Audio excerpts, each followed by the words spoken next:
There's not going to be a President Donald Trump. That's not going to happen. Donald Trump will not become president. He's not going to be president. Donald Trump is not going to be president of the United States. Take it to the bank. Okay. I guarantee it. All right. I think if he becomes the president, he'll make it great because the states is already great. I think that man will be president of the United States right about the time that spaceships come down filled with dinosaurs and red capes. On that note, Tom, Take it from me. How about that? Cheers, Tom. And then, of course, there's Donald Trump. Donald Trump has been saying that he will run for president as a Republican, which is surprising since I just assumed he was running as a joke.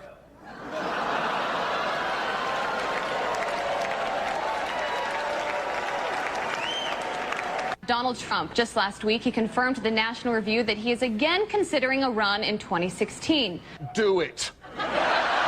Do it. Look at me. Do it. I will personally write you a campaign check now on behalf of this country, which does not want you to be president, but which badly wants you to run. So when you stand and deliver that State of the Union address, in no part of your mind or brain can you imagine Donald Trump standing up one day and delivering a State of the Union address? Well, I can imagine it in a Saturday night skit. I continue to believe Mr. Trump will not be president. He will never be president of the United States. And we better be ready for the fact that he might be leading the Republican ticket next. I know you don't believe that, but I want to go on. Sorry to laugh. Okay, here we are. And which Republican candidate has the best chance of winning the general election? Of the declared ones, right now, Donald Trump.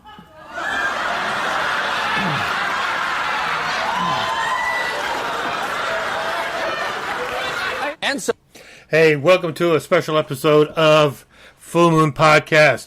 Getting political here for just a few moments. Can't help it. It's been percolating in the back of my mind for a long time. Hey, I'm your host. This is Stephen Whitsitt. Glad you could join me here. Just want to express some thoughts and some ideas here and put things into perspective. Generally, I don't get real political. Keep my opinions to myself and stuff. But I think there's a couple of things that I do need to say. And, of course, this is solely my opinion and just how I view things and see things. So you might not agree. That's fine. So I'm just going to kind of just put it out there. And definitely this is going to be a little bit different here. Well, let me start off here by the idea of being a Trumper. Are we all... you've heard the memes. They're never going to be president. Obviously, they were all wrong. It went on from there, of course, and I'm sure most everybody has seen that little montage of clips of people saying that man will never be the president. But let's go back for a second to what happened during the election process, besides everybody setting him up. You have several factors going on in the news. You had, a van being found outside across the state lines full of votes, mail-in votes, something that should have never been.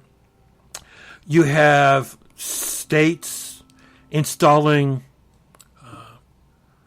mail-in boxes, drop-off boxes all over the place without any kind of supervision, which nothing could be shared or, accurate and whether they're really real votes or not, put up all over. You had several states right at the last minute or maybe a few days before started enacting laws against the regular rules.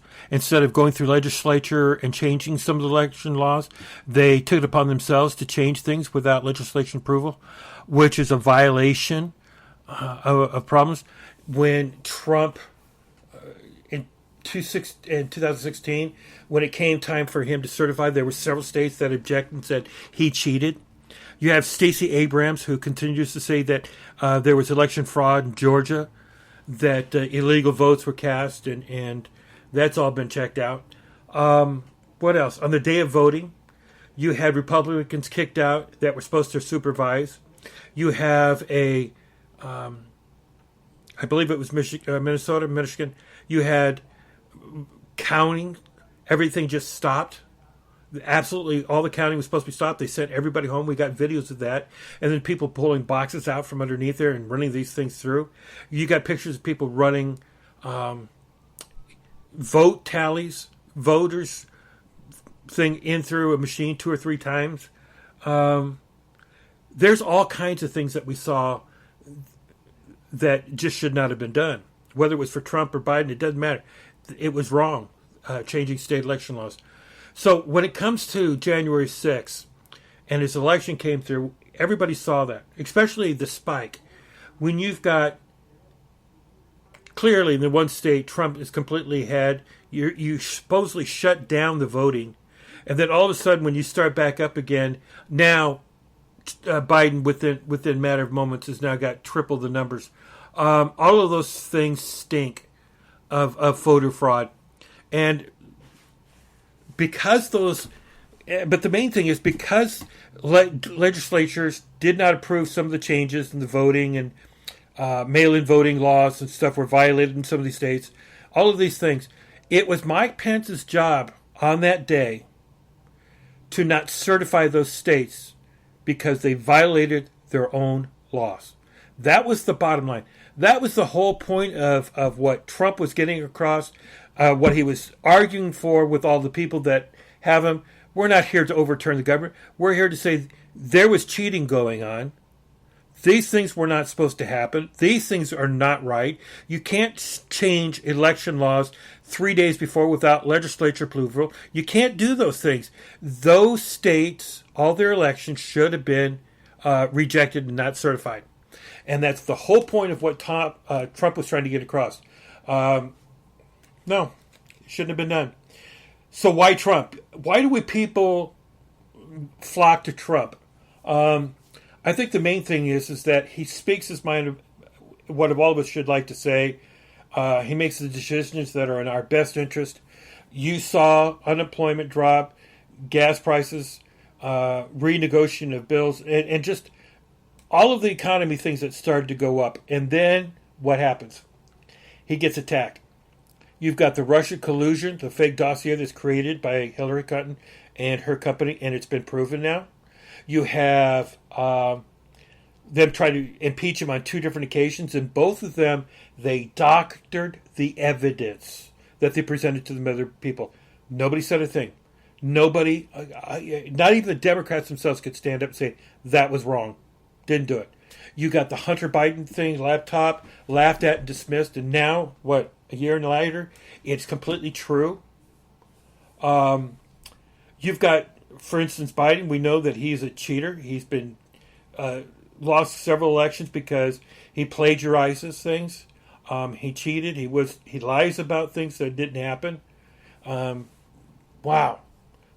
The most stunning, though, is that fake dossier coming up there that Hillary Clinton's people paid for somebody to create one, give it to the FBI, and then mobilize the FBI to go after people when it was completely wrong and proven out. And now, our biggest problem here, of course, is the border crisis. We won't build the wall, he says. He's never going to build the wall. He didn't tear it down, thank God. But now what? He's building the wall. Crisis. We have more fentanyl deaths in America than we've ever had before. Skyrocketing crime. And then when the Texas governor ships everything over to D.C., well, that's not fair. He cries. The mayor cries like a baby. But hey, you like the immigrants, you said. You want them coming on in. Well, now they're in your city, and he doesn't like it. Biden has proven himself incompetent, puppet. He has lied to people. He's lied about things. And this is all part and parcel of the Democratic Party. Now, why do I say this? Well, let's go back, and I'll never understand why the black population would want to stand with Democrats. The 14th Amendment, giving full citizenship to freed slaves, passed in 1868 with 94% Republican support in Congress. The 15th Amendment was giving freed slaves the right to vote, passed in 1870 with 100% Republican support and 0 Democratic support in Congress, especially of the southern states. The meme, which has been shared elsewhere, online, everybody's seen it. It has been done by fact checkers, and it is accurate in its claims. Democrats voted to keep African Americans in slavery, opposing the 13th Amendment, which officially freed the slaves. Only 4 Democrats voted for it. Republicans also passed the 14th Amendment, which granted slaves U.S. citizenship. Democrats voted against it. 15th Amendment, slaves the right to vote. Not a single one of the 56 Democrats in Congress voted for it. Furthermore, Republicans passed all the civil rights laws of the 1860s, including the Civil Rights of 1866 and the Reconstruction Act of 1867 following the Civil War. Democrats opposed it. The Republican Party was founded as the Anti-Slavery Party. In 1854, the party subsequently gave President Abraham Lincoln ultimately the Emancipation Proclamation, which led to the liberation of slaves. The Democrat was responsible for passing then Jim Crow laws in the South, especially addition to black civil codes that forced Americans to utilize separate drinking fountains, swimming pools, and other facilities. That was the Democratic Party who did that. It was the Democratic Party that formed the KKK from the South. Where's all the racism at? White Democrats in the South, not the Republicans. So, people, there's a fundamental difference between Democrats and Republicans. What is that thing? Well, let's put it this way. People need to work together to help themselves and each other, correct? Republicans think that we should be doing the helping ourselves. The Democrat Party seeks to have the government helping people instead of people helping people. That's your difference. That is the big difference. You say we don't help black people? Wait. We don't want to help. Okay. Everybody know anything about Margaret Sanger? Also believes in eugenics, which is an inherently racist and ableist ideology that labeled certain people unfit to have children. Eugenics is a theory that society can be improved through planned breeding for desirable traits like intelligence and industrious. That's exactly what Hitler was doing. White guy trying to suppress the black people, the minorities, Jews, whatever. Same exact thing. Margaret Sanger was so intent on her mission to advocate for birth control that she chose to align herself with ideologies and organizations that were explicit ableist and white supremacist. In doing so, she undermined the reproductive freedom and caused irreparable damage to the health and lives of generations of black people, Latino, indigenous people, migrants, and disability. Where can you find that? Where was that statement made? Planned Parenthood. It's there. I think it's magnificent that we are on the good ground for helping Negroes to control their birth rate, to reduce their high infant maternal death rate, to maintain better standards of health and living for those already born, and to create better opportunities for those who will be born. Sanger, 1942, because the point was, too many blacks, we got to get rid of them. And what have we seen from the Planned Parenthood? Selling body parts for profit. People, when we talk about the abortion issue as the next thing, I can't understand why anybody want to be a Democrat and support the party of death, and when they've been racially against blacks all this time, but people still, I don't know why they are not paying attention to that and why they ignore that part of history. I'm a Republican. I am a Christian. I'm telling you what I think about all of this. Getting to the abortion issue, the main argument there, of course, is my body. And let me start off by saying the stance of the Christian is, and always will be, is that life begins at conception. So why do I say that? Well, the egg goes down from the ovaries into the uterus. If it's not fertilized, eventually it gets expelled. The semen, if it doesn't find the egg, eventually dies. Out of the 1,000 that go after that one, only one gets in there, the rest die. But what happens? The minute that sperm and that egg get together, what happens? The two of them come together and life begins. They start multiplying. They become kids, babies, and eventually kids if they're allowed to grow. So this argument from women about, this is my body, I have the right to do it. You're right. You can't force us to take vaccines. You can't force us to do things against our body. Can't do it, never have. Not part of it. Should always be. But here's the problem. The baby inside is not your body. It is not your body that's being pulled apart. Plenty of YouTube videos to talk about it, how the whole process starts of an abortion, partial birth abortions, all of it. The point is to end that baby's life. And because mother's convenience. Now, you talk about exceptions of rape, incest, and things like this. I'm sorry, but the baby is not being forced. How do I put that? Society's not forcing that baby to start to have life and to grow up. As horrible and as terrible as it is, it's not the baby's fault that those things happen. Do parents go through, or a mother, a young mother, or whatever? Yeah, it's a lot of pain and suffering. But, I'm sorry, I've met people, I know people whose parents went to go, the mother went to go abort the baby. Twins, in one example. One died, the other would have lived, and it grew up. A mother on his deathbed, an 18-year-old son is going to his mother and says, "Mom, I forgive you for trying to kill me as a baby, and I hope I've been able to make you happy in your life by me being your son." But all of her life, she rejected him because, quote-unquote, the guilt of wanting to end it and it not happening. Rape and incest, as terrible as it is, it's not the baby's fault. The baby didn't do it. I know people who are the result of rape. I know kids that are the result of incest. They grow up fine. But the thing is, if rape and incest, if you know that's happened, yeah, you go to the police. That's what should be done. You can get the D&C right away. That's always been there. It's waiting 6 months later and saying, "Okay, well, I don't want this baby. It's tearing me apart."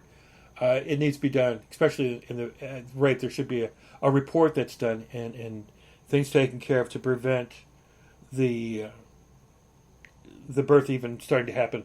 But even still, if it happens, we can't blame the child for what the biological father did. It doesn't make him a dad, excuse me, but the biological father, because most unplanned pregnancies in those ways, the terrible ones, are done by a family relative. But the other argument that somebody brought up was about, well, these kids are wanted. They end up in the foster care system, da-da-da-da. Well, thank you for admitting, first of all, that those babies become people. They become children. But see, what you're advocating for is to kill those children while they're still in the womb. What's the difference between a baby in the womb and out of the womb? Nothing. Location. So whether the baby's in the living room or the bedroom, it's still a baby. It doesn't change what it is. And my body, no, it's not your body. It's the baby's body that you're killing. That's where people are not being honest about. Now, why do I get a little bit passionate about this? Back in 95 or so, my wife was pregnant. We had a 7-month, she was 7 months along. And we were feeling the baby kick and just enjoying all of watching this baby grow. When she went on a trip down to Dallas and took a plane, came back, and we couldn't feel the child moving around anymore. It just became still. So we went in. They did the ultrasound. They sent us to another place. They wouldn't give us the results. We knew in our heart right there and then that the baby has died. We went back to the doctors, and she told us, yes, your baby has died. We went to the hospital. She was induced with labor. Within 20, 30 minutes that the baby was born. Of course, it was a fatal death. It was not born alive. And what had happened was the umbilical, when she came out, the umbilical cord had gotten around her neck and had choked off her life. And that's why she died. I went into another room with my little baby. Little head, arms, legs, feet. I mean, we got plenty of pictures of what a little fetus, a little baby looks like in the womb with these amazing camera pictures. And this was my baby. This is my little girl we named Sarah. And I sat in another room with her for 2 hours. And of course I had a deep, long conversation with God, but eventually I said my goodbyes, and we had her cremated and buried at sea. And we know that she will be raised in the last day. We know that she will be there in heaven. It's not goodbye forever. But after seeing this little child come out of the womb, I'm sorry, people. I don't care what anybody says. You cannot convince me that this is not 6 weeks, 7 weeks, that this is not a person. And to call it anything else, not to give it a sign of... This is exactly what Hitler did with Jews. He explained, argued, did everything he could to inform people why they are the inferior, while they are not really human. They're Jews. Jews are not human. They're not worthy of being, alive. And so he systematically, and this is the same thing with abortion. You're giving us all the reasons of why you think this baby should be killed.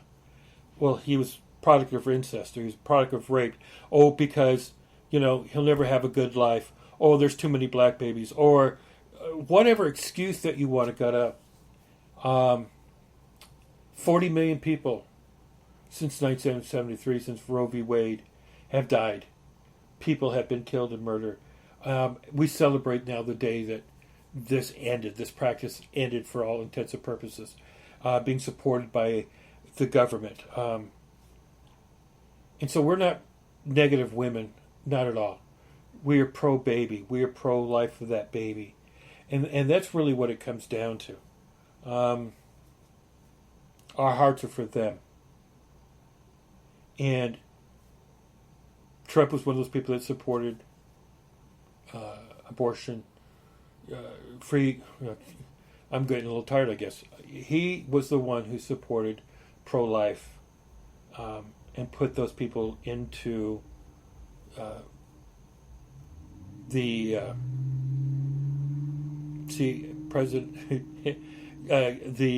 Supreme Court. That's it.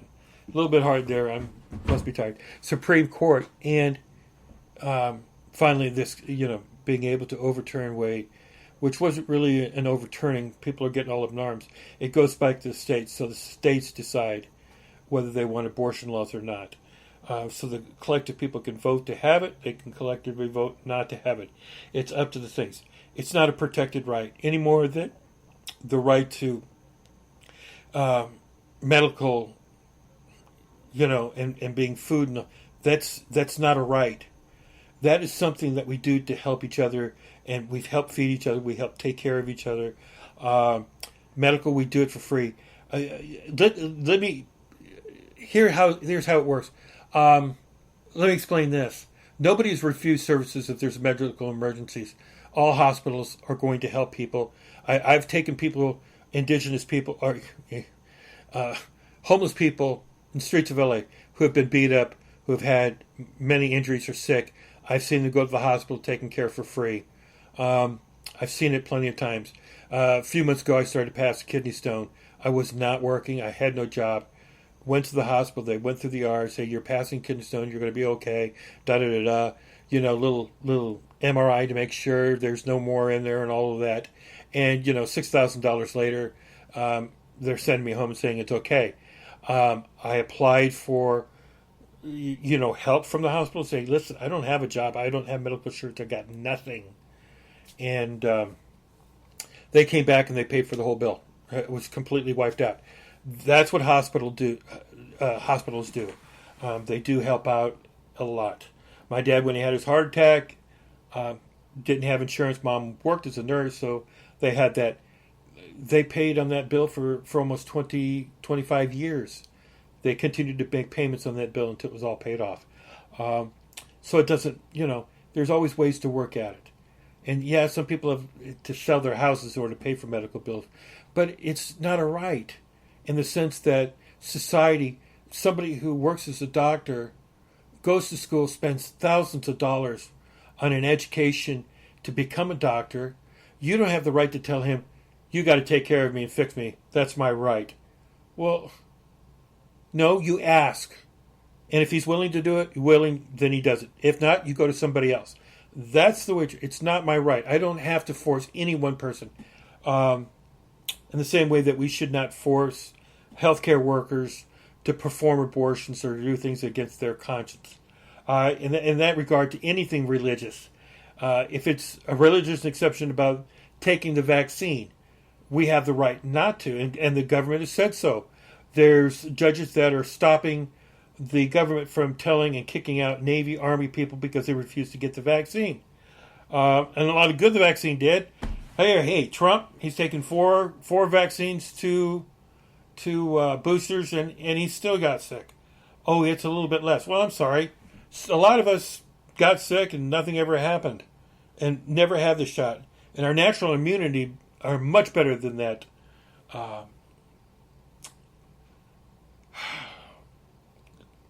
That shot. That's just plain and simple. And there's so many things bad about all of that. I mean, Bill Gates' wife is on the head of Pfizer or one of those companies. It's just ridiculous, the things that are going on. And what is happening. Like here in the Midwest, we've had thousands of cows die. We've had land in Colorado and through that was government land where it was leased out to people to raise cattle for them to graze, was taken away from them. We've had the numbers of cattle that are being in this country has been reduced down by several million. All in the name of green politics and everything else. That brings me to the cars, EV batteries. It takes tons and tons of dirt removal, of getting it out of the ground. It does more damage than coal. But then even for charging stations, 90% of all the charging stations have to be done by a coal plant. And then windmill planters up there too. They're building up, and solar energy that's going on. But it ain't working, folks, the way you people would like it. And there's just so many things. Also in the Midwest, we've lost, they said, 7 distribution centers due to fire. There's things going on we have no clue that are going on. Why are those things happening? And yeah, conspiracy theories abound on why and what. And then after people taking the shot, we see the infant mortality rate skyrocket. People who weren't having problems take the shot, getting sick, having more problems. Our government is not being honest with us. We know that.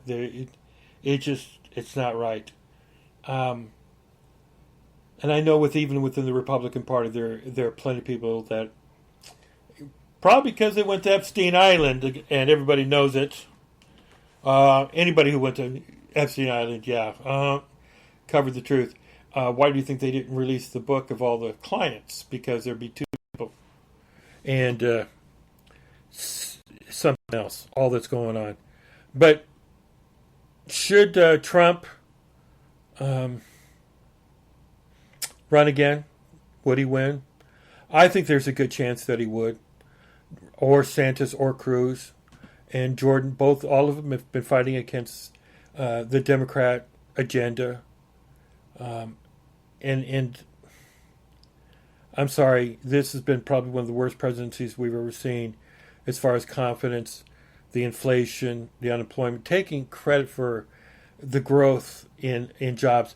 Well, you still haven't got back to the levels of jobs there was before the whole COVID thing. I don't think it's gone back up. I might be wrong on that point. But taking credit for the jobs of people coming back and getting off welfare is not Joe Biden's fault. Gas prices dropping. Wow, wasn't his fault. It just goes on for their... But I'm just stating my opinions on things. And I just want people to know, it's not about Trump himself. Nobody's worshiping. I could care less. I'm not concerned if he's a Christian or not, whether he prays perfectly or talks perfectly or any of those things. When it comes down to the choices and decisions that he makes them that has been very beneficial for this country in those 4 years. And the hate that came from Pelosi and the left, and starting off with that man will never be president. And they laughed at Ann Coulter. And she was right. They've been right. And the people have loved him because he proved them all wrong. And the only way that they win was by cheating. 80 million people voted. 86, 87 million voted for Biden. It's incredible, folks, that the cheating that had to have gone on, and the evidence that is there. But we know Democratic Party will cover it up, just as they've done Hunter Biden. It's now come out that Biden knew about his son's dealings. There's the emails that have talked about it. We know that he has lied through his teeth about Hunter Biden and the things that he's done, the drug use, the illegal purchase of a gun, lying on that form. I mean, the list goes on, and he's done nothing but cover it up. They're in China's pocket, no doubt about that, money-wise, and the banking to get money. So, in 2022, there's going to be a red wave that goes over. Who knows what will happen after that? But our future does not look promising at this point, especially since we've got another 2 years of Biden. Okay, those are just my thoughts. Take them or leave them, throw them out. I'm not here to argue with people. That's just how I feel and think. And about Trump, if he wins, that'd be great, because I know. But at the same time, I know the Democrats will do everything in their power, including cheating, lying, stealing. It's already been proven that they will do that in order to win. Hillary proved it. Okay, I will thank you guys for listening and just putting up with this. And, of course, it's political. That's what it is. And you can take it or leave it.